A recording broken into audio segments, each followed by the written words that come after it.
The message that I want audiences to take away is, yeah, I can and I will. That I will do this for myself, right? And that I'm going to set goals and I'm going to have enabling habits, and I'm never, ever going to give up.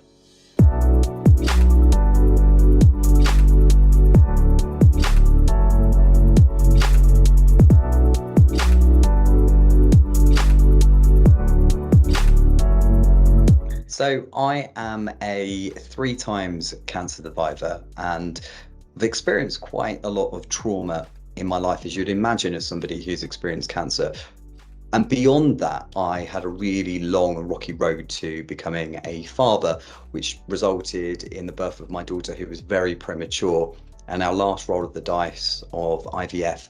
And she was born very, very early, weighing just about 550 grams, which is a bag of sugar. And she was in hospital for a really long time.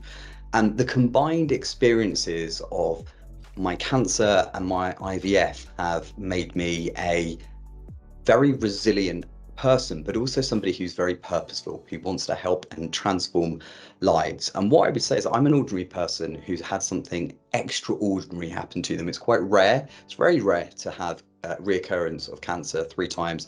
And what happened with the birth of my daughter. But what I believe is that I now use and recognize my strength. And I don't think people often do that. When we talk about being resilient and tapping into your resilience, it can be difficult, but I really believe it's around recognizing your strength and recognizing what you've done before and knowing that you can bloody well go and do it. I believe, and what I'd love the audience when they're hearing my story is to take away the power of having faith and self-belief and self-affirmation. And as a 3 times cancer survivor, I know that life is really short. It really resonates. And we use that phrase, it's almost like a cliche and we band it about. But I don't actually think many people actually grasp it and take it and grab that sentiment. But I do. And I want my audience who I'm talking to really get that actually people are great. People are great. But often they will wear a cloak or hold on to limiting beliefs, and they're not really who they're meant to. They're not being the person who they actually can be, and they're hiding. And I want to help people to be the best people they can be, because life is so short and it's about not wasting time.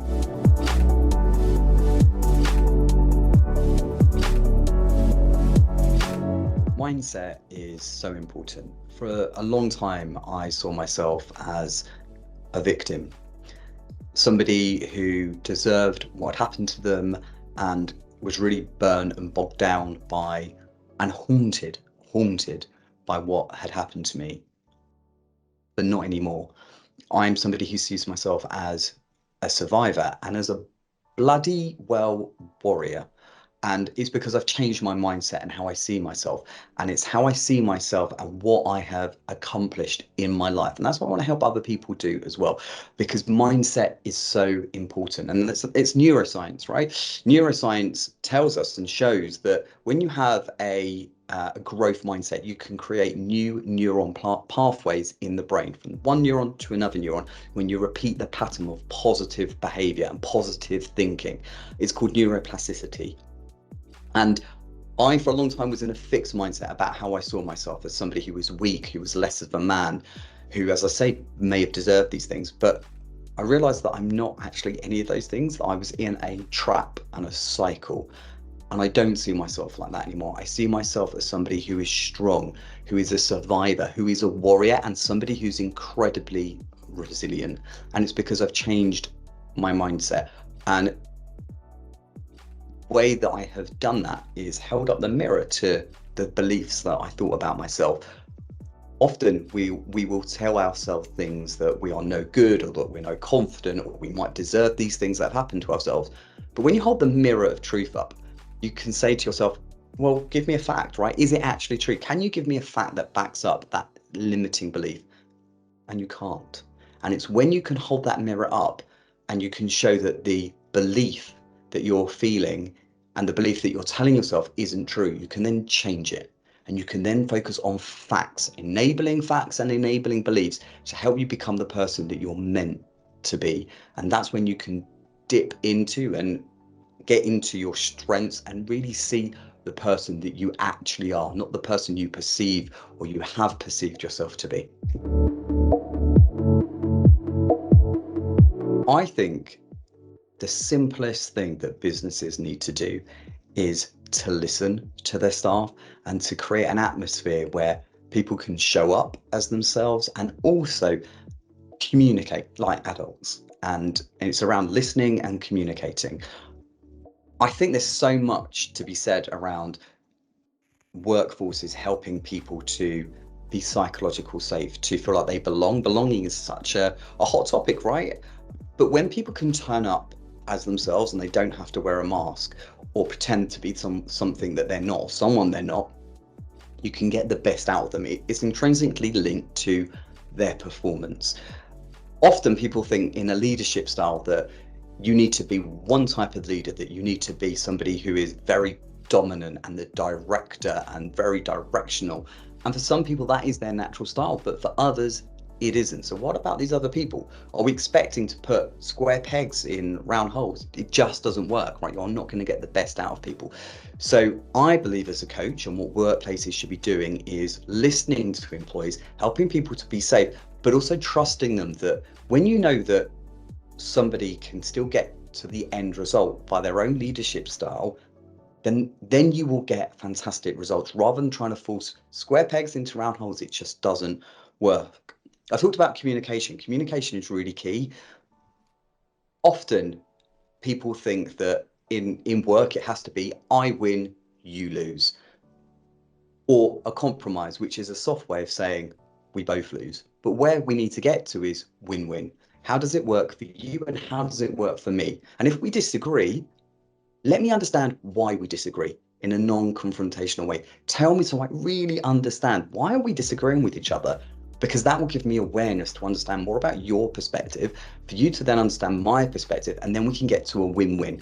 And that works for on an individual level, for a team level, an organizational level, and just makes better workplaces. So to summarize, it's about listening, it is about making your employees feel safe, and it's about communicating. As a coach, I so often hear people express their self-limiting beliefs. Now, the thing is, they may not have labeled them as self-limiting belief because to them it's just how they are. I'm not a confident person. I'm not good at something. I'm not good at this. I'm never going to get that promotion. I won't be able to do these things. It's so common, right? People will present a confidence or an imposter syndrome, and it comes up time and time again, or the perceptions of how I'm seen. I'm worried that this person thinks about me like this, or this person views me like that, or that people say that I'm stuck and I have no choices. Or lastly, the comparison cycle, which the comparison cycle is I'm going to compare myself to this person and that person, my peers, my friends, my family. Look at this person, they're doing the same job in a different industry and they're earning loads of more money than me, because that is their journey, not your journey. And it's about just taking a step back and recognizing who you are and having self-awareness. When you know about who you are and what makes you tick and what your values are and what drives you, you can make a choice. You can make a choice about who is it that you want to be, how you're going to get there. And with these self-limiting beliefs, as I said earlier, it's about holding up a mirror, and almost as I do when I talk to my clients, I say, imagine right now there's a jury in front of you, and now juries only care about facts. They don't care about beliefs. You can't win a trial. The jury can't make a trial, can't give a verdict on a trial based on beliefs. They can only do it on facts. So tell the jury in front of you right now a fact that backs up this belief that you've given me. And it's silent. It is silent because they can't do it, because it is negative self-limiting beliefs. It is destructive and it is unhelpful and it is stopping people being who they want to be.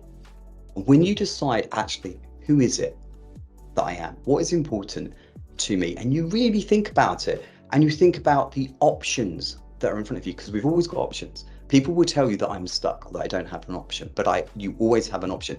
Right now, if I told you to go and write 5 things down of something that you could do that's holding you back, I know that you can do it, right? There'll be 5 things, 10 things. You might struggle at 10, but I think that you can do it because we always have options. We may not like those options, but we always have those options.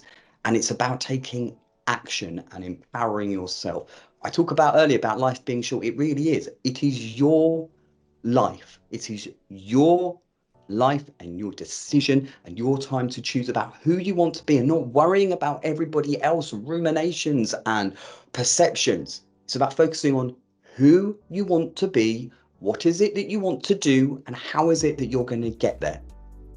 Because you can get there. It's about having belief. It is about being kind to yourself, compassion to yourself, and taking action.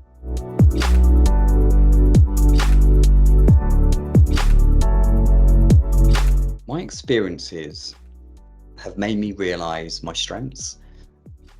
I really now look at what I've been able to accomplish in my life and to be really thankful for it. But I think recognizing your strength and what you've done in the past is so important.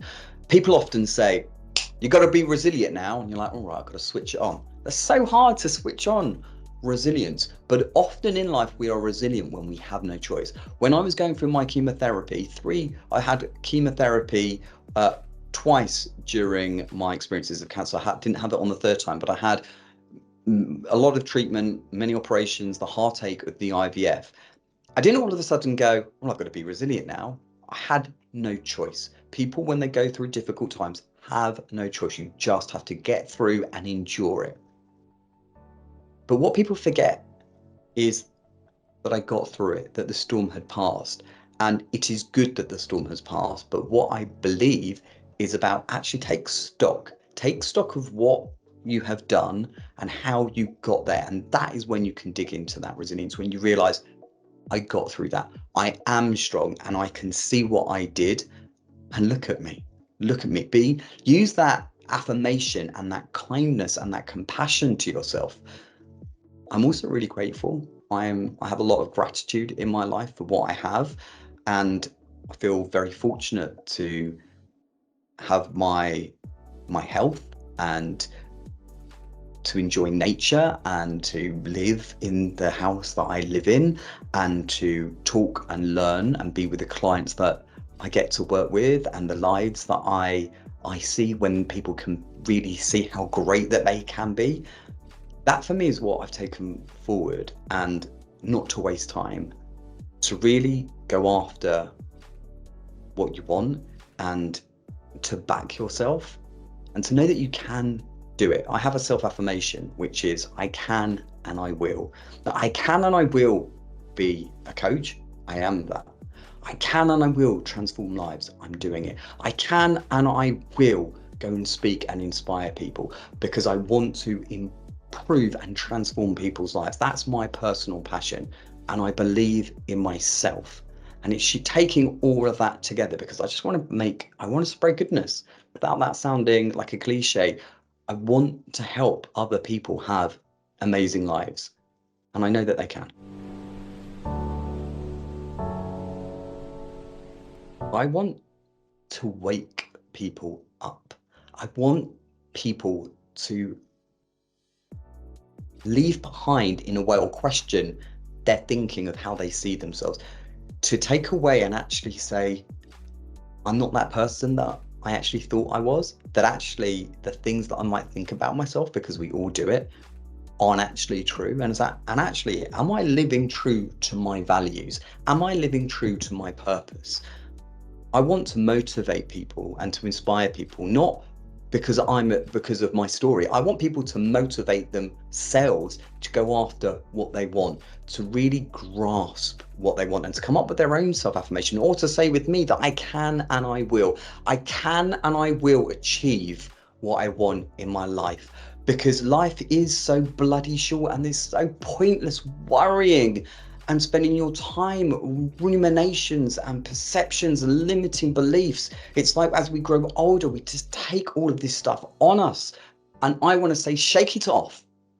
Shake it off, stop getting into this cycle, and really, really decide who you want to be. So the message that I want audiences to take away is, yeah, I can and I will, that I will do this for myself, right? And that I'm going to set goals and I'm going to have enabling habits, and I'm never, ever going to give up.